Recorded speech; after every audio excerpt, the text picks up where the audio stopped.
Nandito po ako, dating bumabanat kay Pastor Kibuloy, dating oposisyon na lumalaban po dito sa KOJC.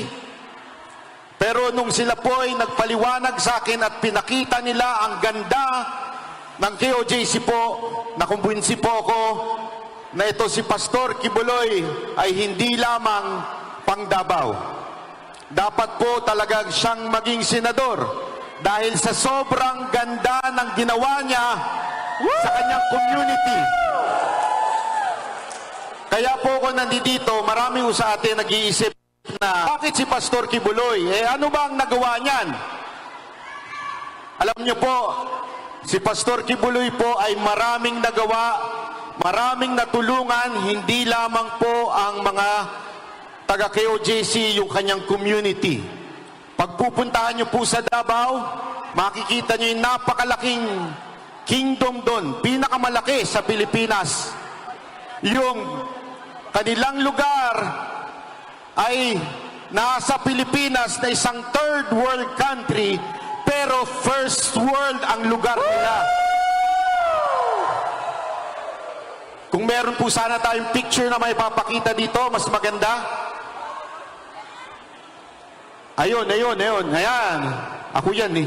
Pangit yan. Huwag yan. Yung iba, yan. Kung makikita natin po ang mga ginawa ni Pastor, hindi lamang po yan. May Glory Mountain pa, Prayer Mountain, para po kayong nasa Japan sa sobrang ganda. Yan o yung sinasabi ng bangag na presidente na masamang tao daw. Paano ang isang puno magbubunga ng masama kung ito'y napakaganda, di ba? Yes! Nakakita po ba kayo ng isang mangga na bumunga ng bayabas? Malabo yun. Wala! O di kaya isang bayabas na, na puno bumunga ng mangga? Wala! Kung may bungang maganda, sa tingin ninyo, ang pinuno nila ay hindi maganda, hindi magaling? Imposible po yun. Kaya ho maganda ang community ng KOJC dahil po sa magandang pamamahala ni Pastor Kibuloy. Tama! Kaya mga kababayan, sana ho, kahilingan ko lang, lalo na ho sa mga hindi taga KOJC dito, magsaliksik ho tayo. Huwag ho tayong maniniwala basta-basta sa kwento. Dahil ang tunay na fake news ay nanggagaling mismo sa Malacanang. Agoy! Ngayon nga, meron silang bayarang vlogger na nasa Malacanang. Bakit bayaran? Sinasahuran ng gobyerno eh. At sinasabi, yung panahon daw ni Pangulong Duterte magulo. Yung panahon daw ngayon ay maayos na.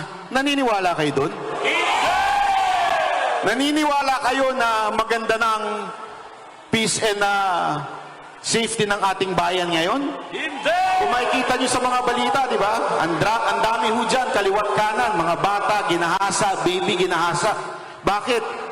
Dahil libre na ang droga ngayon.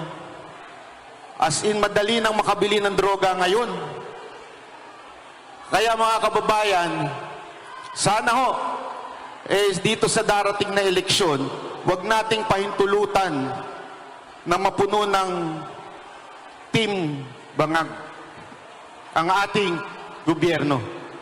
Sabi nila, di ba, ang PDP, mga inutusang bumili ng suka.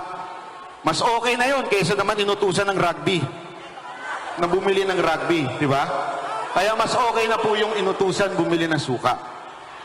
Bago po ako magtapos, gusto ko lang po i-acknowledge yung dalawang magiting na party list na nandito dito. Walang iba ho, siyempre, ang ating kaibigan na si Congressman Greco Bellica. Yan po ang nagpatanggal ng pork barrel. Yes! Na ngayon ay binalik. Ayan po si Congressman Bellica. At siyempre, ang matikas, ito, hangang-hanga ako dito sa mag-partner na ito. Si Congressman Cardema at yung kanyang asawa. Ayan, magandang araw. Di ba, bilib na bilib tayo dito di ba? Sila lang yung pumalag kay Romualdez, sa mga bataang aso ni Romualdez. Kaya, saludo kami ma'am sa inyo, sir. Duterte Youth pala. Duterte Youth, BG, Party List, at syempre, ayun, no, si ma'am, ABP. Ayan po, ma'am, hello po. So, ayun lamang po, maraming salamat. Ako po si Banat Bay, mabuhay po tayong lahat. God bless everyone. Lagi tandaan nyo, dalawang bagay.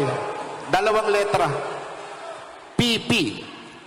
Hindi po bastos yan, PP. Puso. Dan tayo mananalo. Puso, ipaano talaga natin sa ating mga kapitbahay, kaibigan. Puso. Ibigay natin, ipakilala natin ng PDP. Pangalawa, panalangin. Okay, so let's always pray for our country. Maraming salamat po.